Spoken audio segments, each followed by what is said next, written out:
You are listening to Social Europe podcast. We discuss cutting-edge thinking on politics, economy, and employment and labour with some of the most thought-provoking people around, including Nobel Prize winners and other internationally acclaimed experts. So welcome and enjoy the conversation. Hello and welcome everybody to episode 25 of Social Europe podcast. My name is Henning Meyer, Editor-in-Chief of Social Europe. My conversation partner today is Peter Hall of Harvard University, and we're talking about the underlying root causes of populism and what can be done to counter populism in Western democracies. I hope you enjoy the conversation. So Peter, thank you very much for taking the time to talk to me today about populism and what underlies its surge, and potentially also what can be done about the surge of populism. Let us get right into it. And many analyses of the rise of populism point to either economic or cultural reasons for the surge. But you've come up with a new framework based on subjective social status that seeks to integrate both dimensions into one approach. Could you explain to me how this actually works, and how do you combine, material economic circumstances, relative social status, and feelings of respect and disrespect into one integrated framework? Yes, I think that in some ways the contemporary debate, which is really a debate between those who think populism is mainly a result of economic distress, a revolt against globalization on that dimension, if you like, and those on the other side who think that populism is really a cultural revolt, a counter-reaction to the rise of post-materialist or cosmopolitan values over the last 30 years, that to ask, is it economic or is it cultural at heart, is fundamentally a mistake. And the real question should be, how do economic and cultural factors interact to generate rising support for populism? And there are several ways in which we can understand that interaction.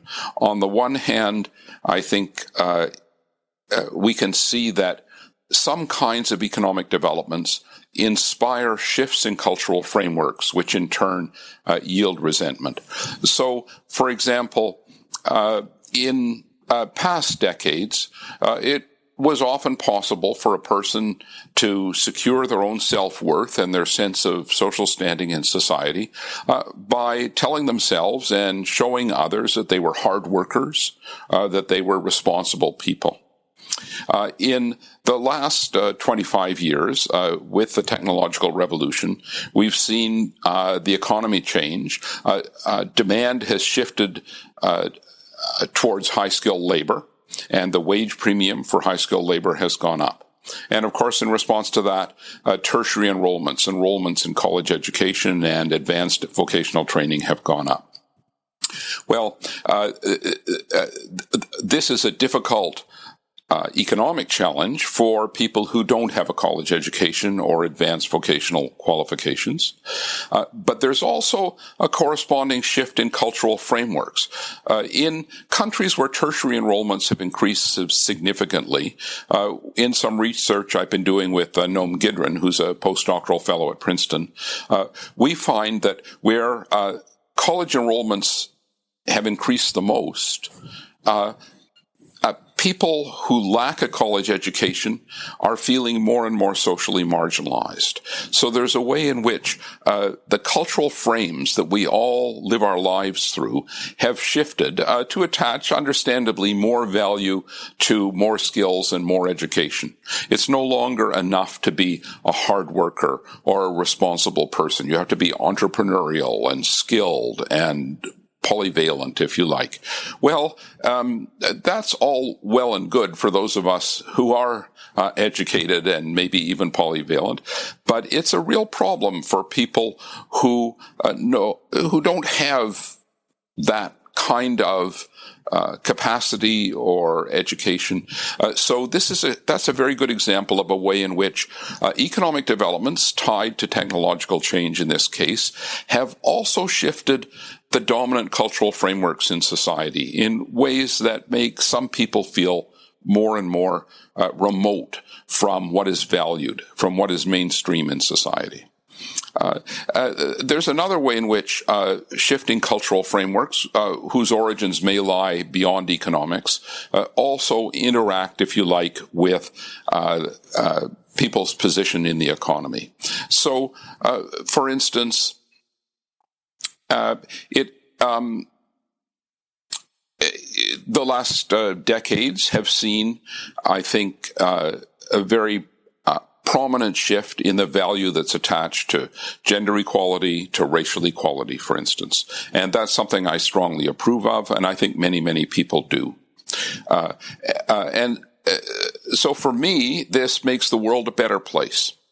But that's partly because I have significant social standing in the usual ways, via income, occupation, and education.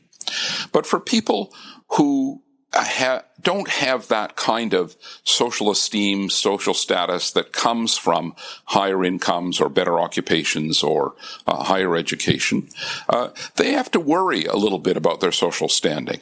They always have, and understandably, and many of them experience what is sometimes called fear of falling, the fear of falling down to the bottom of the social hierarchy. None of us want to be at the bottom of the class. None of us want to be seen as the worst student in the class, but we also don't want to be the worst person in our social class, if you like. And so people whose social standing is already modest tend to erect what sociologists call social boundaries between themselves and others whom they can define as having at least lower social standing. And for many people, that means people of other racial or religious groups. For some men, it means women. I may not have the world's greatest job, but at least I'm not a woman. So we might not approve of that particular view, but this means that as values that attach importance to gender equality and racial equality become central to discourse and central to the practices that we find in politics and in the workplace, these people feel threatened. So there's a way. That's a second way in which, in this case, cultural frameworks that are shifting to attach more value to various kinds of equality have different kinds of effects. One kind of effect on you and me, perhaps, but another kind of effect on other groups of people. So I think that we need more research and a better understanding of how cultural developments and economic developments work together. And one way to think about that is to understand, as you've suggested, populism as a problem of social integration. And what I mean by that is that there's a way in which the contemporary social contract, which underlies all democracies, is fraying at the edges, if not broken. What is the social contract? Well, it's the sense that ordinary people have that defines allegiance to their nation and allegiance to their political regime on the grounds that, broadly speaking, that nation is providing them with what they deserve. It's ultimately about a kind of social justice. Do I have the kind of secure place in life, the kind of secure, recognized place in society? Do I have is the society according me sufficient respect? And I think that what we're seeing today is that because of these economic and cultural developments, increasing numbers of people are feeling that they're not being accorded that social respect. That's partly because they're having more difficulty feeding their families. They're having more difficulty securing the opportunities that they hoped for their children. But it's also because the cultural frameworks have shifted, and the views of the mainstream elite now look very different than the views of ordinary people. So these people feel socially marginalized. And Noam Gidron and I have been able to measure this to some degree by looking at subjective social status, where people place themselves on a social ladder. And we find, for instance, that in 12 of the developed democracies, the subjective social status of men with without a college education, which is the majority of the population, at least the male population, no longer report the same sense of or social status respect that they felt or that their analogs reported 25 or 30 years ago.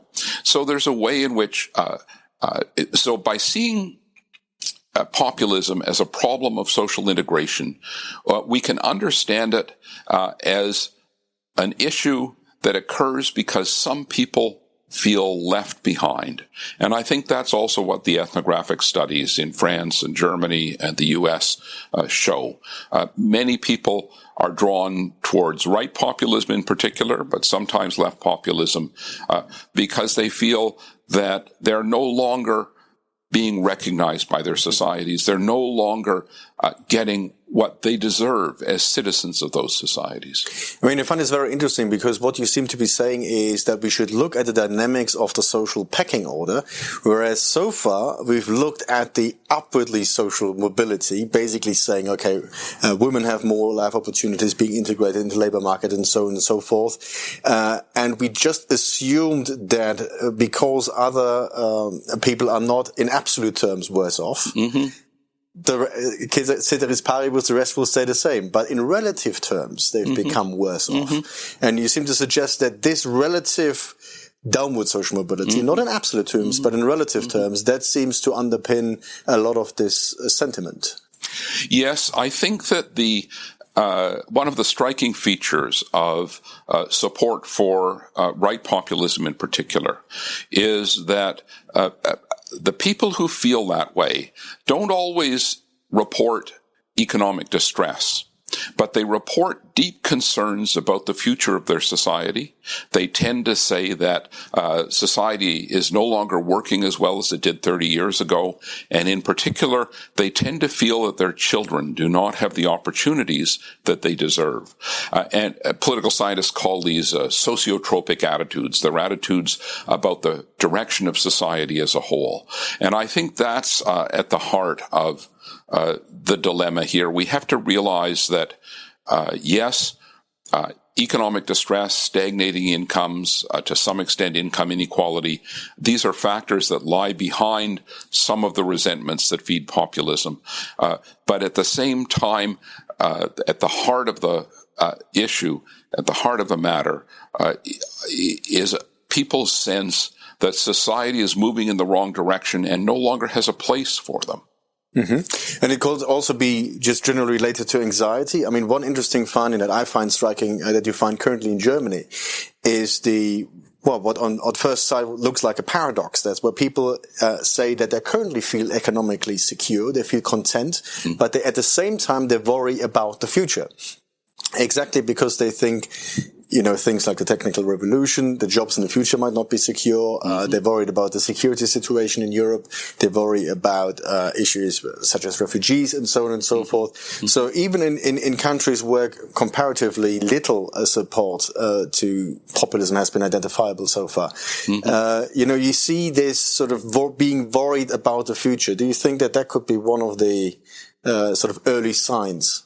Oh, absolutely. I think that's really very central here. There's no question that people are feeling apprehensive, and I think that technological change, a shifting economy, none of us really know exactly where the European or American economies are going these days. Even the best economists debate that issue with a good deal of uncertainty. So we're living through the kind of revolution that Joseph Schumpeter would have described as creative destruction. And it's quite legitimate for people to worry about whether their jobs are going to be destructed in the context of that revolution. But at the same time, it must be said that I think populist parties on the right in particular are inflaming social sentiments. That is to say, they're exaggerating the fears that are associated with immigration, or the fears that are associated with globalization, or the fears that are associated with terrorism. One of the most interesting findings in this literature, and it's a very solid finding, is that in places where there are large numbers of immigrants, there tends to be less rather than more support for right populist parties. Where support for right populist parties has been rising is often in the countryside where there are fewer immigrants, and it's particularly in towns or regions where there's been a very recent influx of immigrants. So there's a sense in which this is not as much, just as you say, not as much a reflection of current distress as fear for what the future holds. You saw that very vividly in the Swiss referendum on immigration. Yes, it was exactly. Literally in the cities where most immigrants actually live, there was support for immigration. It was the countryside where the revolt basically did take place. But interestingly, I mean, none of this is particularly new. We've always had immigration. We've always had technological advancement. What do you think is the trigger? Why is this surge happening now? What is sort of underpinning this? Is it, for instance, one of the explanations I've heard a few times that mainstream politics has moved away from socioeconomic issues towards identity politics. So that would basically straddle both of your dimensions in your approach. That so we know very well that inequality has been rising and so on and so forth. So the focus of politics has moved away from sort of these grounded economic grievances towards these issues of identity politics that might at the same time have done two things: neglected the real material problems that people suffered, so these amassed, and at the same time exacerbated some of these cultural alienations. Do you think that sort of that move, or what do you think? Why is it happening now? No, I think that's exactly right. I think if the why now question is a good question, because there have been anti-immigrant sentiments around for decades and decades. There's been some kind of reservoir of potential support for right populism in particular. And I think that to understand why now, we have to look at both the demand side and the supply side of politics, if you like. On the demand side, it must be said that in many countries, income inequality has risen relatively rapidly, and in some countries, median incomes have stagnated. So there are a set of pressures that have been building over the last 20 years. But I think even more important is the supply side of politics that you're talking about, namely the kind of strategies that parties adopt to compete with one another, to compete for votes. And there, I agree with you and those who suggest that the convergence in the economic platforms of the mainstream center-left and center-right over the last 30 years on what are, broadly speaking, neoliberal policies have greatly increased the sense among many people that no one is really speaking for them, that whoever they vote for at the next election, they're going to end up with the same set of policies. And so I think that is a basis for support for something new, something different, the kind of things that populists sometimes offer. But at the same time, as mainstream parties have converged in their economic platforms, in order to compete with one another, in order to distinguish themselves from one another, they themselves have put more emphasis in their manifestos on identity issues. And that's perfectly understandable, but it plays exactly into the hands of right populist parties, because right populist parties themselves compete heavily on identity issues, on anti-immigrant appeals, on various kind of racialist appeals, and the like. So there are two ways in which this convergence of the mainstream parties has had this effect. But then there's another factor that I think is enormously important here, which is that the populist parties of the populist right, like the Front National in France, and maybe the People's Party in Denmark, a variety of European radical right parties, which have always been relatively authoritarian, if you like, in their moral images, in the values they espouse, used to be on the right side of the political spectrum with regard to economic issues. They used to be laissez-faire parties, worried about state intervention, seeking lower taxes and the like. Think of Poujadisme in France in the 1950s. But that was still the kind of approach you saw in the Front National in the 1980s and 1990s. But since the turn of the last century, these parties have moved to the left on economic issues. They're now offering more economic protection, more social protection, provided, of course, that it doesn't go to immigrants. So there's a welfare chauvinist side to those platforms. But this has made these parties much more appealing to working class voters who might previously have been hesitant to support them because they were seen as having laissez-faire right-wing economic policies. So these parties have now moved into a part of the electoral space, if you like, which really no other party occupies. And this is giving them increasing footholds, if you like, among working class voters in particular. So in a sense, they're the inverse dynamic development than mainstream parties. Mainstream parties converge on a, broadly speaking, neoliberal economics, vacating that sort of left-leaning socioeconomic space. But at the same time, in order to differentiate themselves, became culturally more progressive. Yes. And these populist parties have always been culturally regressive, but now occupy that vacated space in the socioeconomic sphere. That's right. That's right. In fact, center-left parties were never in that space because they were always somewhat progressive on values. So they become more so in recent years, as you say. So that really was an empty space. But it's a space that has a lot of voters in it, and indeed in recent years more voters in it. And so, yes, it's now occupied by the populist right. And we've already talked about how the behavior differs from the cities to rural areas. Do you see, in the work that you've done, do you see any sort of significant national variations of this populist phenomenon? Or are the trends basically the same everywhere? Well, you know, as Tolstoy said that all families are unhappy, but each family is unhappy in its own way. Well, all nations are unhappy, but each nation is unhappy in its own way. And there are very significant variations in populism across countries. And of course, we see left populism attracting many more voters in Southern Europe and right populism attracting more voters in Northern Europe. There are people who explain that in terms of the kind of shocks, if you like, that these countries have experienced. My colleague Danny Roderick, for instance, argues that countries that experience an economic shock, as Southern Europe has in the context of the euro crisis, are more likely to develop strong left populist parties, while countries that experience an immigration shock of the sort that Germany has in recent years are more likely to develop right populist parties. I think there's probably something in that. And there are some differences between right populism in Eastern Europe and in Western Europe, for instance.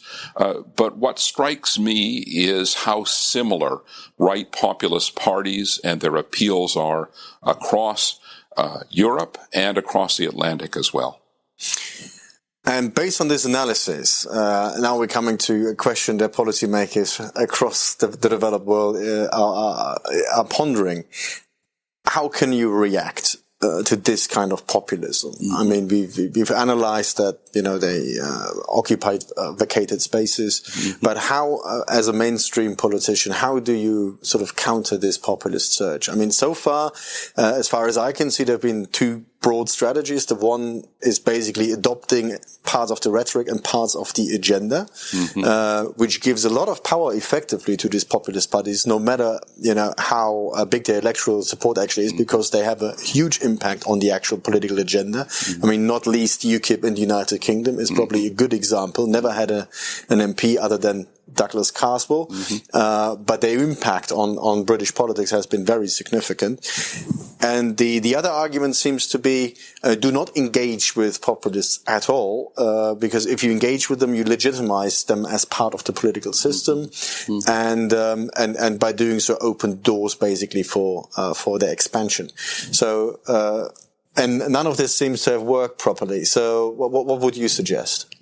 Well, I think it's not an easy issue, and I don't have ready-made solutions to it. I think this is one of those challenges that will put liberal democracy to the test, and it clearly is at the moment.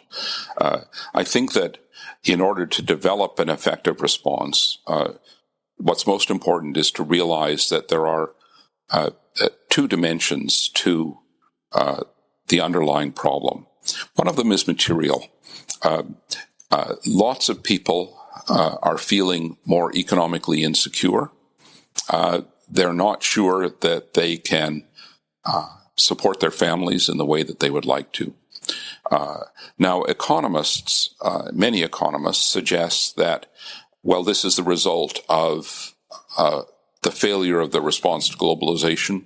The classic economic formula is globalization helps most people, but it's important to compensate the losers. And so they argue that the response to populism has to involve more compensation for the losers.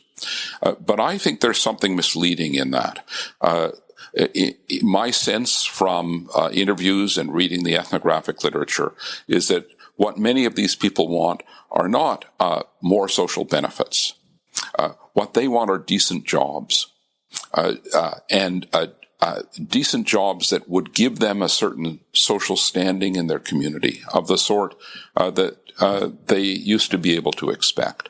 So there's a material challenge here, and it's a very, very difficult challenge. It's easy to argue that we need to provide more decent jobs. It's very hard to generate them, as Emmanuel Macron is likely to find out over the next couple of years. On the other hand, existing jobs in many cases can be made more decent. A living wage, better protections, better benefits that allow people to retrain or to move from one job to another. I think that there are actions that can be taken which vary to some extent across countries depending on the state of their political economy. But the other dimension, I think it's equally important to realize that the other dimension is really a dimension that has to do with moral visions. The right populist parties in particular are offering a particular kind of moral vision. It's a reprehensible moral vision, but at its heart is the claim that societies have become unfair. They're treating some people unfairly. Immigrants are getting more than they deserve, more than we're getting.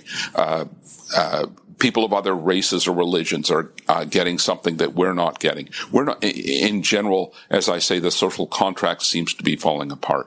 And the only way to respond to that is with a creative politics which advances a new vision of social justice, one that suggests that everyone is part of a society and entitled to the opportunities for themselves and their children that society has long promised. Now, that, as I say, has something to do with delivering those opportunities, but there's no question that the moral vision is important. And I think that that's not going to be found by pandering to the anti-immigrant views of the populist right. And there's hope there, because if we compare the generations, we find that younger generations are much more acceptant of immigrants. They're much more interested in moving across national borders. They're much more supportive of human rights. And so I think that there is a platform within the younger generation that is a powerful place from which to argue against right populism in particular. I mean, one of the purest expressions of this right-wing populism has been Donald Trump. I mean, the slogan, "Make America Great Again," very clearly says the country is going in the wrong direction and will change course. The forgotten people will be forgotten no more. So directly playing into the sentiment that, we've been left behind. We've been falling down in relative terms in the social pecking order. And you mentioned the moral mission.